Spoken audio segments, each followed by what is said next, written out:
Hello, everyone. We've all heard the phrase love is blind. It's tossed around in movies, whispered in heartbreak, and sometimes used to justify choices we don't quite understand ourselves. But let's pause for a moment and ask, is love really blind? Or have we confused love with something else? Love is not blind. Love sees. Love knows. Love understands. Love is powerful, yes. But it's also clear-eyed.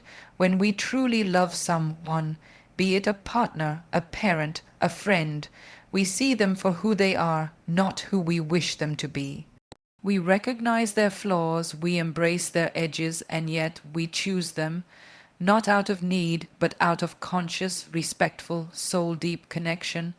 What is blind, however, is attachment. Attachment clings. It fears, it depends. Attachment tells us, I need you to be okay. Love says, I want you to be free. Attachment is the voice in our head that says, without them, I am nothing.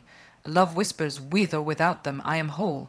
You see, attachment is rooted in scarcity. It comes from a place of fear. Fear of abandonment, fear of loneliness, fear of not being enough.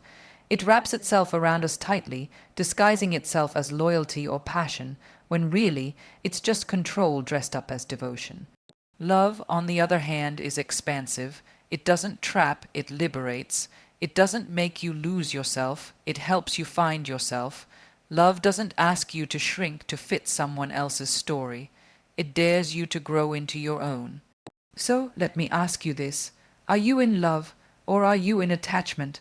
If your answer feels heavy, anxious, or painful, maybe it's time to look deeper. Real love doesn't ask for sacrifices that cost your soul. Real love challenges you, yes, but it doesn't break you, it builds you.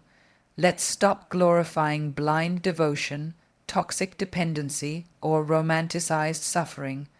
That's not love, that's bondage. True love is not about losing yourself in someone else.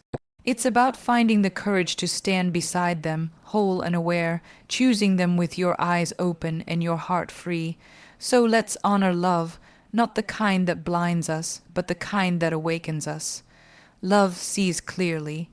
That statement challenges one of the oldest cliches we've grown up hearing, love is blind. It's a phrase that implies when we love someone, we lose our ability to think, to reason, or to discern right from wrong. But true love is anything but blind. It is not a force that clouds our judgment. It is one that sharpens our vision. It doesn't make us oblivious to flaws. It makes us capable of loving in full awareness of them.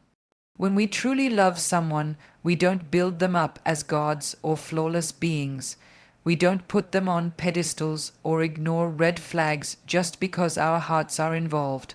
On the contrary, real love allows us to see the whole person, the light and the shadows, the strength and the struggle.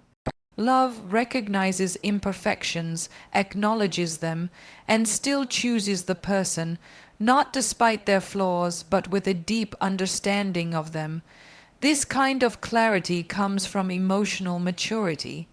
It comes from a place of self-awareness, where we are not loving out of fear or lack, but out of truth and acceptance. When we say love is blind, what we often mean is that we were not ready to see things as they are. Perhaps we were infatuated. Perhaps we were afraid of being alone. Perhaps we had already written the fairy tale in our minds and didn't want to rewrite it based on reality. But that's not love. That's projection. That's attachment, fantasy, even obsession, but not love. Love doesn't distort reality, it deepens it. It lets us see someone through a softer, more compassionate lens, not a blurry one. For example, when you love someone, you may notice their temper, their impatience, their wounds, and yet, instead of running away or pretending they don't exist, you hold space for those parts of them while also setting healthy boundaries.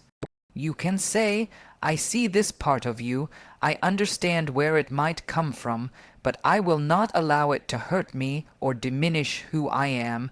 That's clarity, that's strength, that's love with open eyes.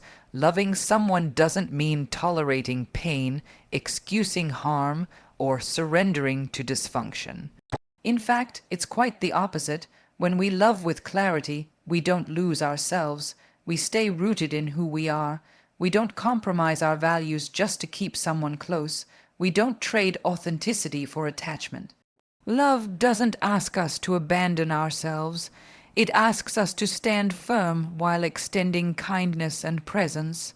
There's a misconception that to love someone deeply is to lose all logic and live purely from emotion. But emotion, while powerful, isn't everything. True love is a balance of heart and mind. It allows for both vulnerability and wisdom.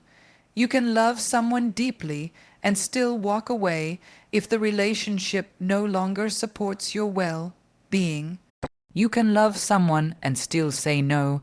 That doesn't make your love any less real. It makes it more powerful, more respectful, more conscious. When love sees clearly, it also allows space for growth, both yours and theirs. You're not just looking at who someone is today. You're also considering who they are becoming. And you support that journey without trying to mold them into your expectations. You love them as they are, not as a project, not as a fixer-upper, but as a human being with their own path and timing. That's what clear love looks like. It has patience, but it also has boundaries. It has empathy, but it also honors truth.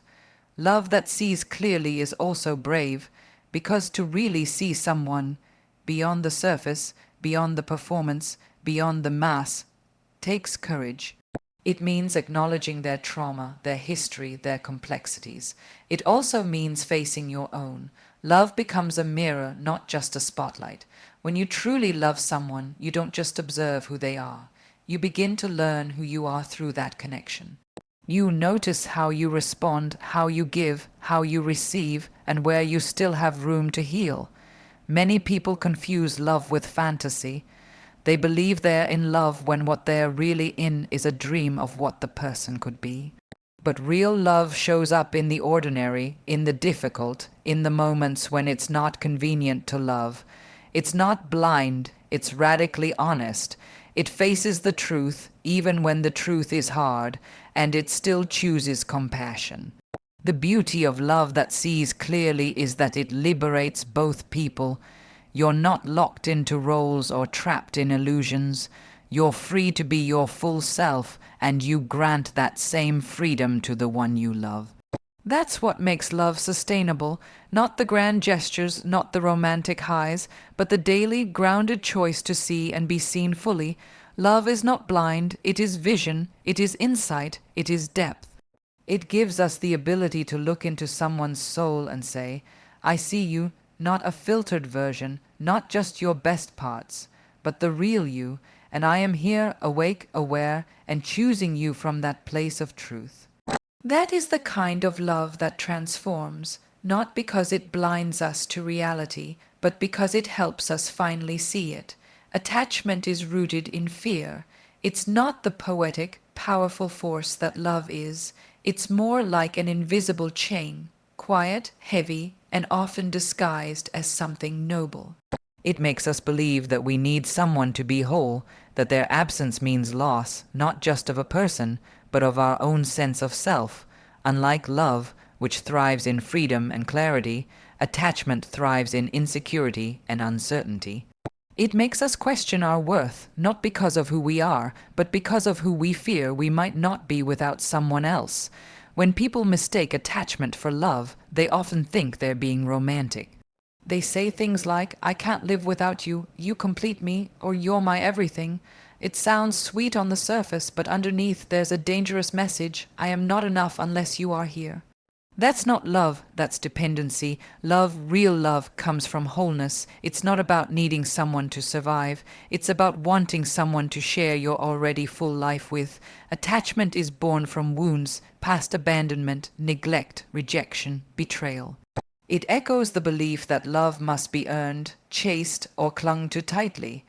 So, when we meet someone who makes us feel special, we latch on, not out of conscious choice, but out of unconscious fear. We think, if I let go, I'll lose everything. We fear loneliness not because we enjoy the other person so much, but because we haven't yet learned how to feel safe being alone. This fear-based energy fuels control, jealousy, and obsession. We begin monitoring their moods, their texts, their social media, needing constant reassurance. When they pull away, we panic. When they come closer, we suffocate them. It's a cycle, one where love isn't really present, only the illusion of love created by the adrenaline of emotional highs and lows. That's what attachment does. It creates chaos and calls it passion. It creates dependency and calls it devotion. In this space, boundaries don't exist. Self-respect takes a back seat. We begin to shrink our needs, silence our voice, and bend ourselves just to stay connected. Why? Because the fear of loss outweighs the value we place on our own dignity. We think that if we hold on tighter, they'll stay, but people don't stay because of how tightly they're held. They stay because they feel free, safe, and seen. Ironically, the more we grip, the faster they slip away. Attachment doesn't protect love, it chokes it. When attachment is mistaken for love, we accept relationships that hurt, thinking we're being loyal. We forgive things we shouldn't, we stay longer than we should, and we romanticize the pain. We tell ourselves it's part of love's struggle, but struggle born from fear is not love, it's survival, it's trauma reenactment.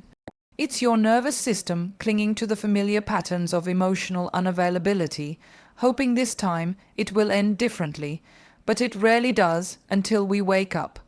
Waking up means recognizing that love does not require suffering, that losing someone doesn't mean losing yourself, that being alone is not a punishment, it's an opportunity to reconnect with the one person who can never leave you, yourself.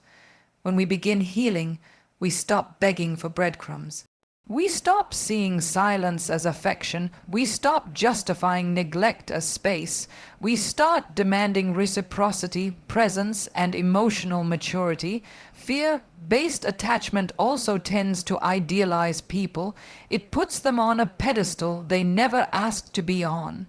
We overlook clear incompatibilities because the fear of being alone is louder than the voice of reason.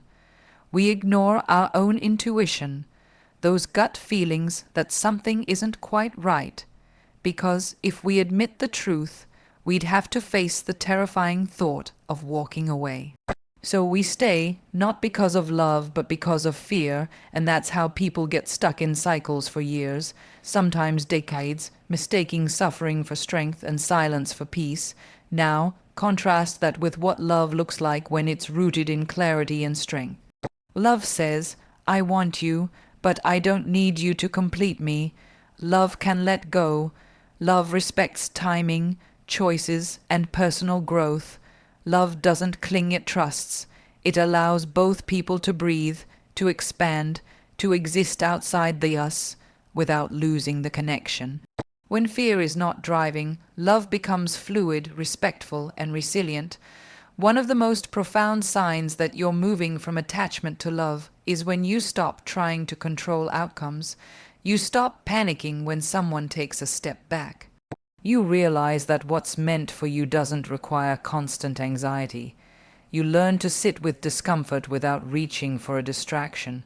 You start asking better questions, not how do I keep them, but is this relationship aligned with my peace and growth? It takes emotional courage to unlearn attachment because it means looking at yourself honestly. It means revisiting old wounds you thought you buried. It means choosing to heal instead of repeat. But once you begin, everything changes. You begin to love differently. You begin to feel differently. You become okay with not having constant validation. You stop chasing and you start attracting. And most importantly, you stop fearing love. Because love without fear doesn't feel like chaos, it feels like calm.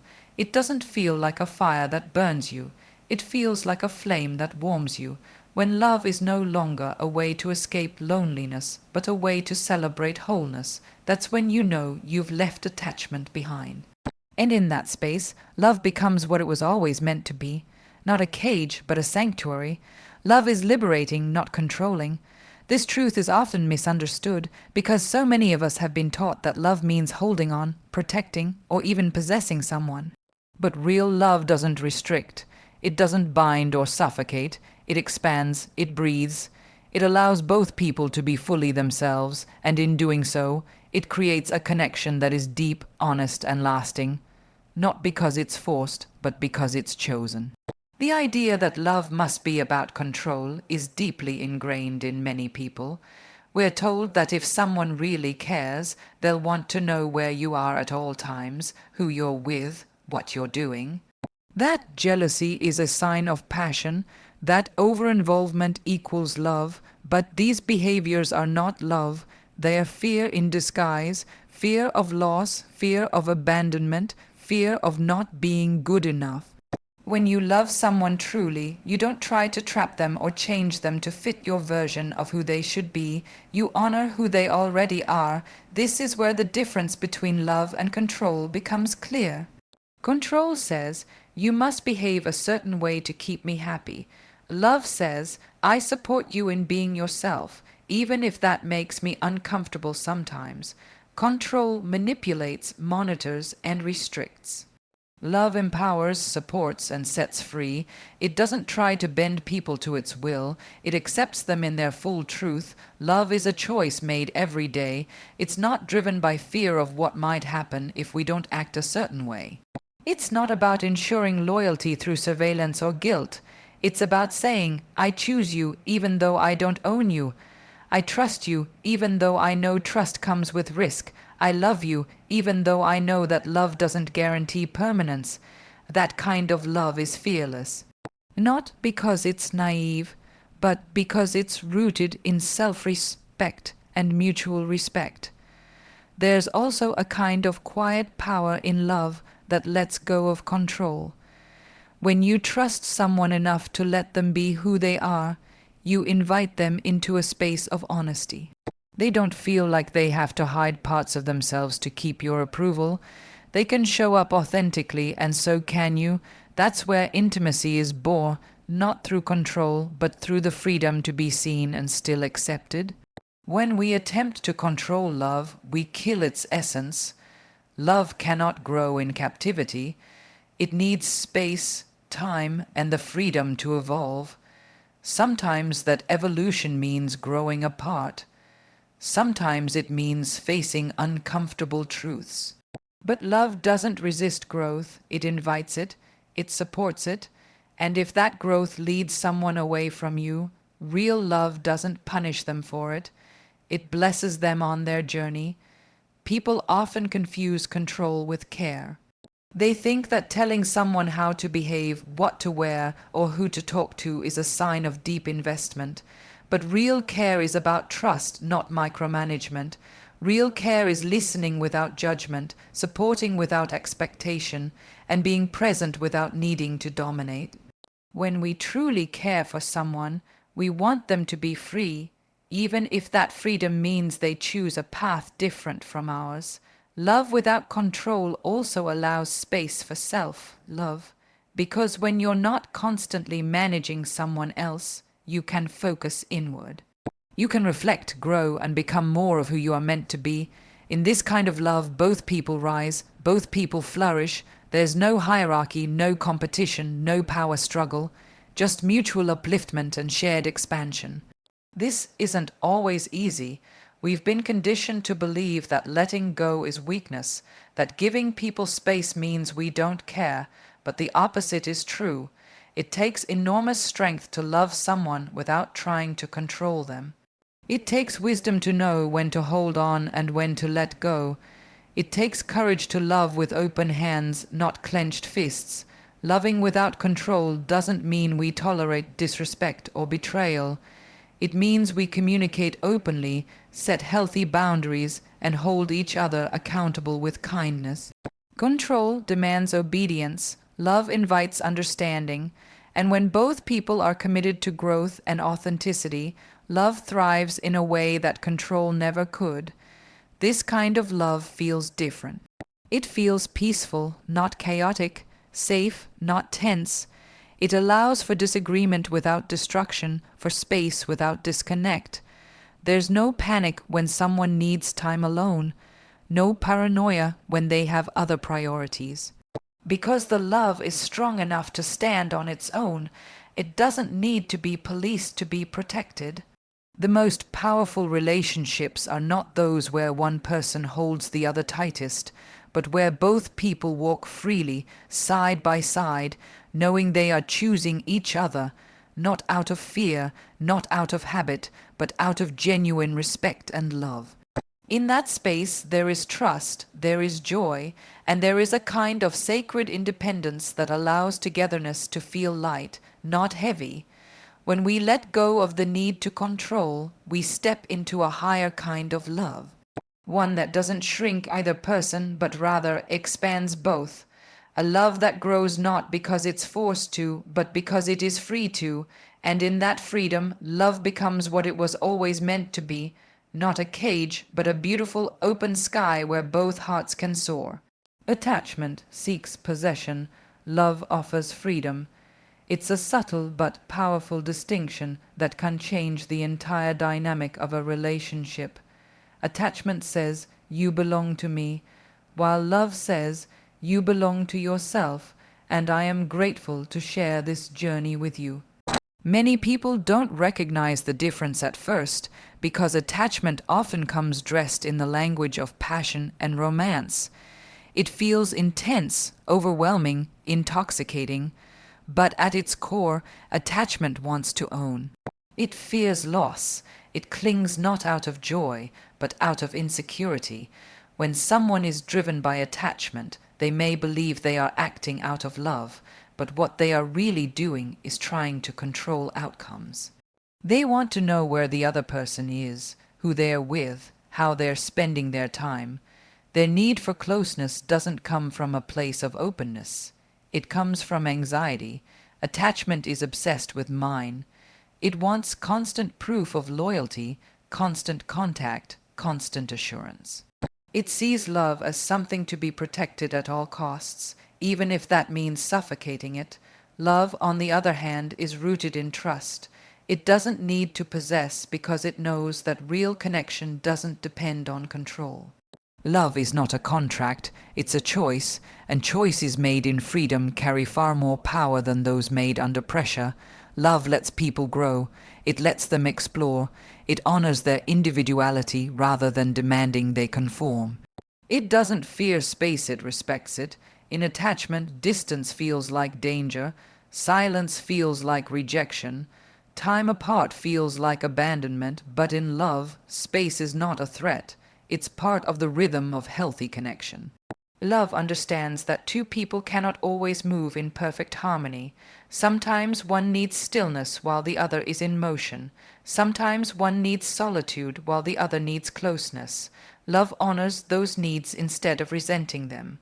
Attachment becomes a trap, not because the other person is trying to imprison you, but because the emotional stakes feel so high that any deviation from closeness feels like betrayal. In that trap, both people begin to lose themselves. One becomes overly dependent, the other feels pressured or overwhelmed, and slowly what was once connection turns into tension.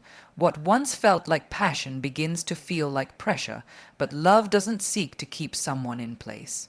It seeks to walk beside them, hand in hand, knowing that the bond doesn't require shackles. It requires choice.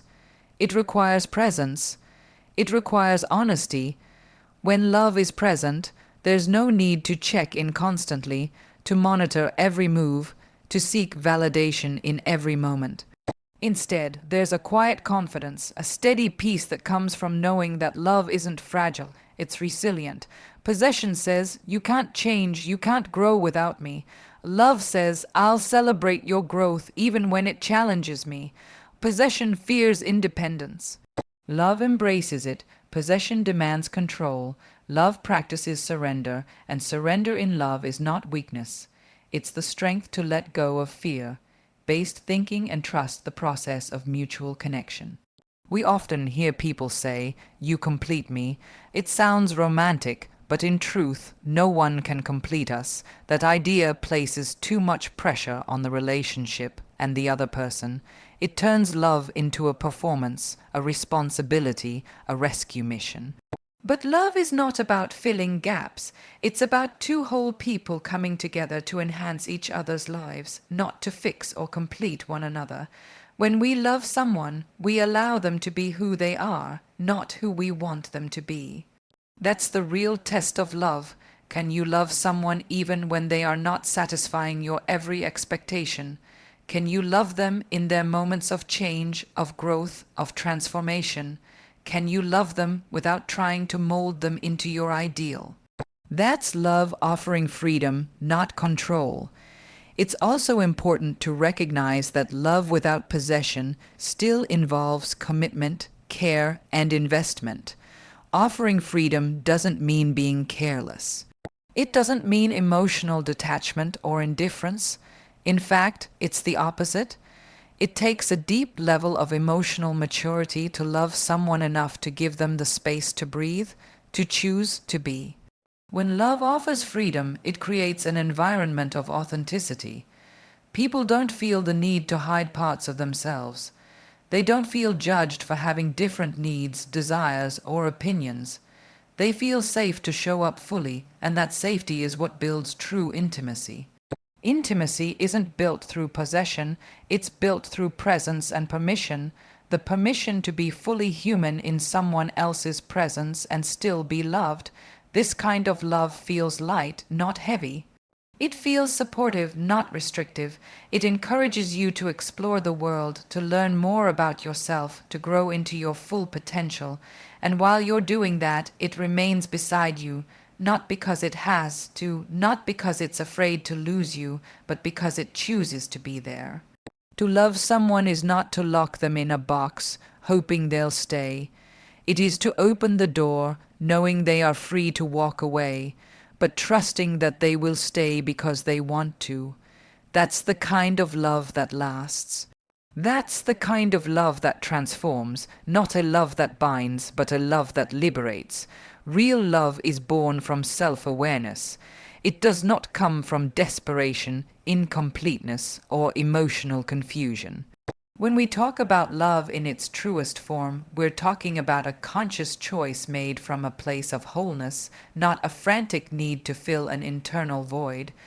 Most people rush into relationships hoping someone else will heal their wounds, calm their insecurities, or save them from loneliness. But love, genuine love, doesn't work that way. It begins inside with a deep understanding of who you are and what you deserve, not with who you can cling to, so you don't have to face yourself. When we are not self-aware, we often confuse love with attachment, desire, or even projection. We see in others what we lack in ourselves, and we mistake that illusion for connection. But a relationship built on projection cannot survive. When we expect someone else to be the answer to our emotional chaos, we place on them a burden they never asked to carry. Eventually, that pressure breaks even the strongest bond. That's why self-awareness is essential. It teaches us to take ownership of our wounds, our patterns, and our role in every relationship dynamic we enter. The more self-aware we are, the more intentional our love becomes. We stop choosing out of habit, loneliness, or fear of being alone. We start asking better questions. Does this relationship nourish me? Does it honor my values? Can I show up as my whole self here? We no longer seek someone to complete us. We look for someone to walk beside us, not to carry us, not to fix us, but to grow with us. When two self-aware people come together, love becomes a space of mutual reflection and expansion. In a conscious relationship, love is not a distraction from personal growth. It's a catalyst for it. Both people challenge each other to evolve, not through conflict or control, but through support and emotional presence. You're not afraid to hold up a mirror to one another because you know that love is not about avoiding discomfort. It's about walking through it together. You're not afraid to be vulnerable, to be seen in your messiness, because you trust the foundation you've built through emotional honesty. Self-awareness also allows you to love without losing yourself. Many people fear love because they associate it with sacrifice, of identity, of dreams, of boundaries. But in truth, love rooted in awareness enhances who you are. It doesn't shrink you, it expands you. You no longer feel the need to abandon parts of yourself to maintain closeness. You can be fully you, bold, evolving, complicated, and still be loved deeply. That's the power of love grounded in self, knowledge. It lets you be seen and loved at the same time.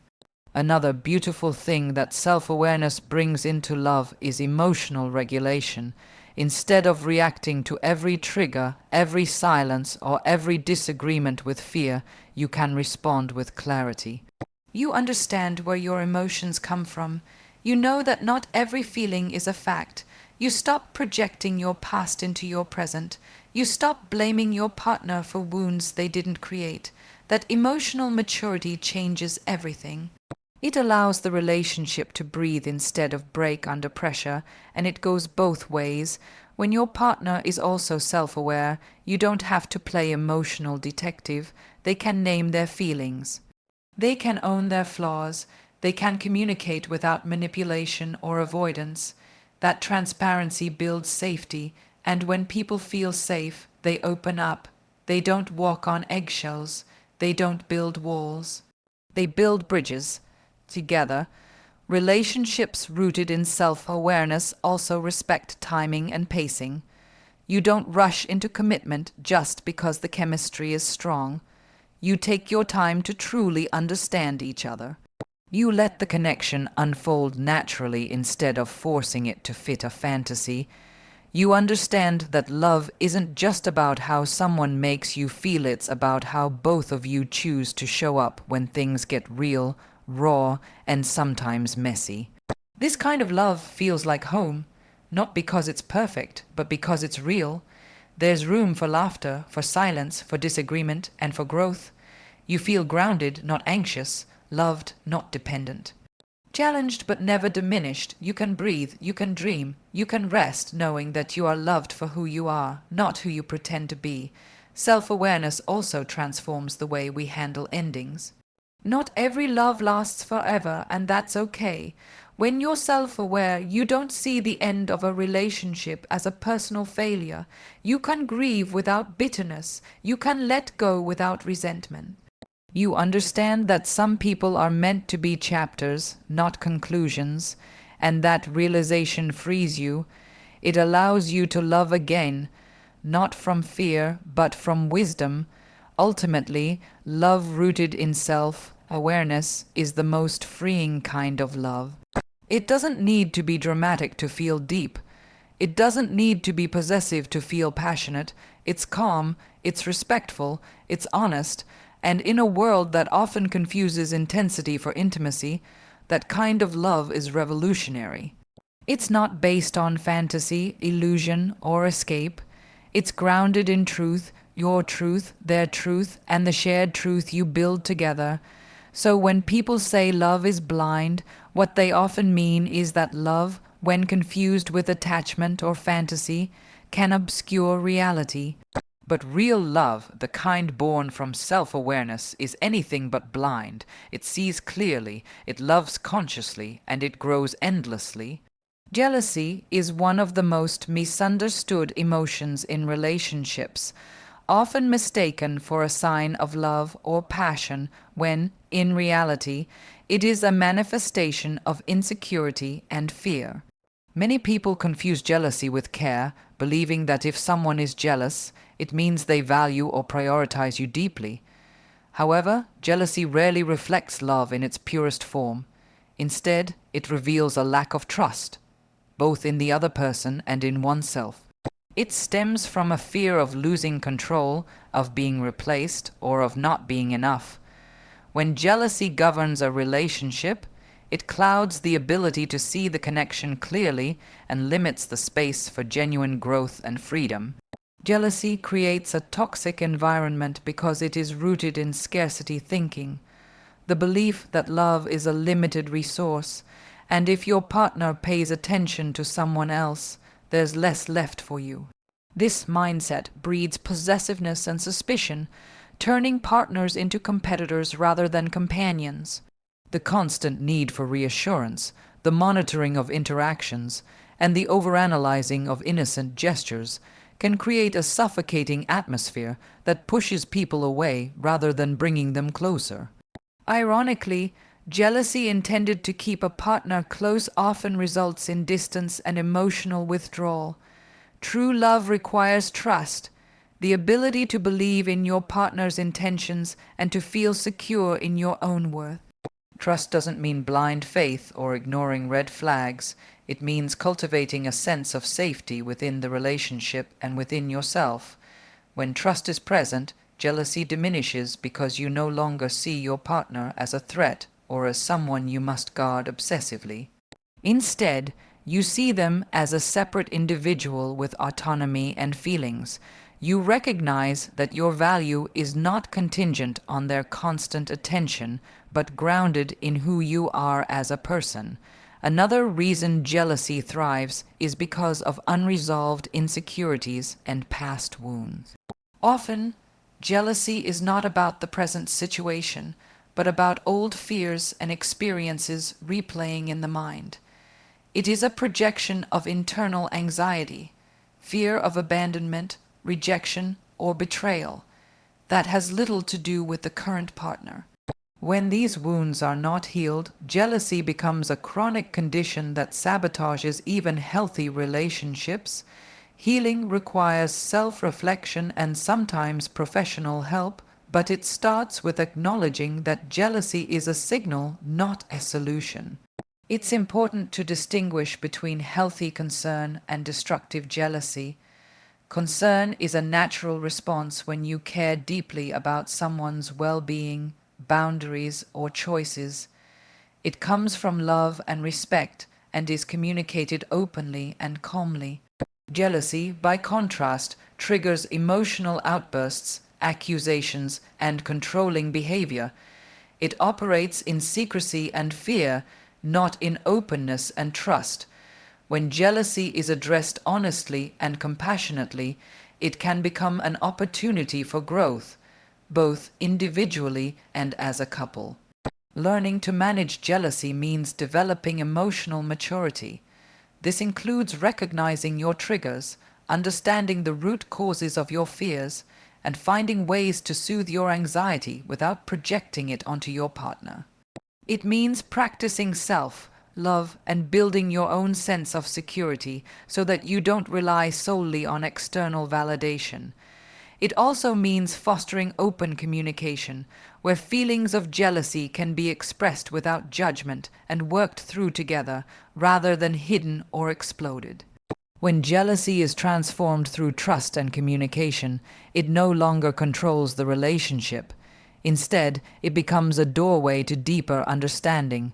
Partners can explore why certain behaviors trigger insecurity and work to create reassurance without smothering. They can negotiate boundaries that honor both people's needs while respecting autonomy. This process strengthens the relationship by turning vulnerabilities into strengths. Jealousy also challenges us to confront societal and cultural narratives that perpetuate possessiveness as a form of love.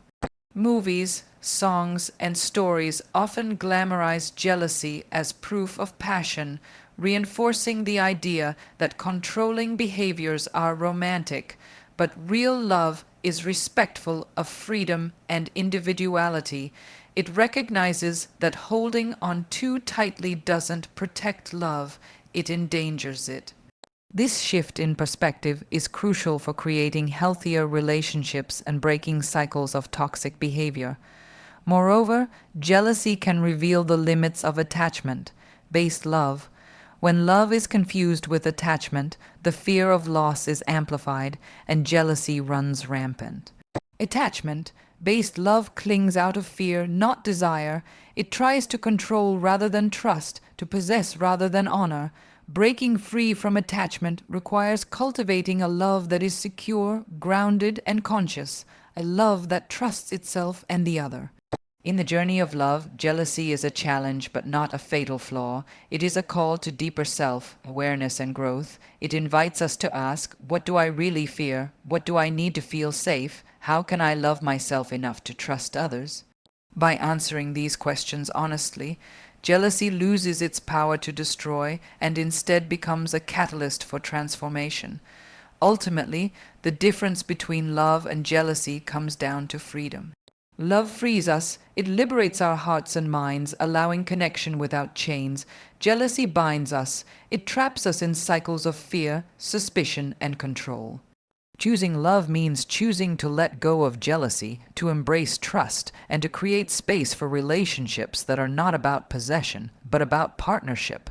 When love leads, jealousy fades. When trust is strong, fear dissolves. And when two people choose to see each other not as rivals, but as companions on a shared journey, love flourishes in its purest, most beautiful form. Communication is the lifeblood of any relationship. Without it, love becomes a silent struggle, filled with misunderstandings, assumptions, and unspoken resentments. Many people underestimate how vital honest and open communication is to sustaining deep, meaningful connections. We often believe that love alone can carry a relationship through tough times, but love without communication is like a ship without a rudder, adrift and vulnerable to stormy seas. Effective communication builds bridges, fosters trust, and nurtures intimacy. It allows two people to truly see and understand each other beyond surface-level interactions. True communication goes beyond just talking. It's about listening, really listening, with empathy and presence. So often, in the rush of daily life or in the heat of emotion, we listen to respond rather than listen to understand. We jump to conclusions or defend ourselves instead of hearing what our partner is trying to express. This kind of listening creates walls instead of windows. But when we cultivate the ability to listen deeply, we validate the other person's experience, which in turn creates a safe space for vulnerability and openness. Vulnerability is another cornerstone of healthy communication. It takes courage to share your fears, your dreams, your disappointments, and your messy emotions with someone else. But without vulnerability, connection remains superficial. When both people are willing to be vulnerable, the relationship gains depth and resilience. You learn that you don't have to be perfect or hide your struggles to be loved. This shared vulnerability builds a foundation of trust that can withstand challenges. Communication also means expressing your needs clearly and respectfully. Many people struggle with this because they fear rejection or conflict. They either suppress their feelings or express them in ways that are aggressive or passive-aggressive. Neither approach fosters understanding. Learning to speak up about what you need without blaming or demanding is a skill that strengthens relationships. It encourages mutual respect and cooperation rather than resentment or withdrawal. In any relationship, conflicts are inevitable. How we communicate during those moments defines whether the relationship will grow or crumble. Conflict is not a sign that love is failing. It's a natural part of human connection. When handled with respect and care, disagreements become opportunities for growth and deeper understanding. Avoiding conflict or escalating it through harsh words only creates distance. Effective communication in conflict involves staying calm, focusing on the issue rather than personal attacks, and seeking solutions together. Nonverbal communication is equally important. Our body language, tone of voice, and facial expressions often say more than words. Being attuned to these cues helps us respond with sensitivity and avoid misunderstandings. It also allows us to express affection and support in ways that words sometimes cannot. Small gestures, a touch, a smile, maintaining eye contact, can communicate love and reassurance profoundly.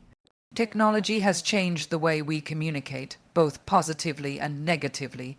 Texting, social media, and instant messaging offer convenience but can also create barriers to authentic connection. Written words lack tone and nuance, leading to misinterpretations. Digital communication can make it easier to avoid difficult conversations or delay important discussions. Being mindful about when and how we use technology in relationships is crucial.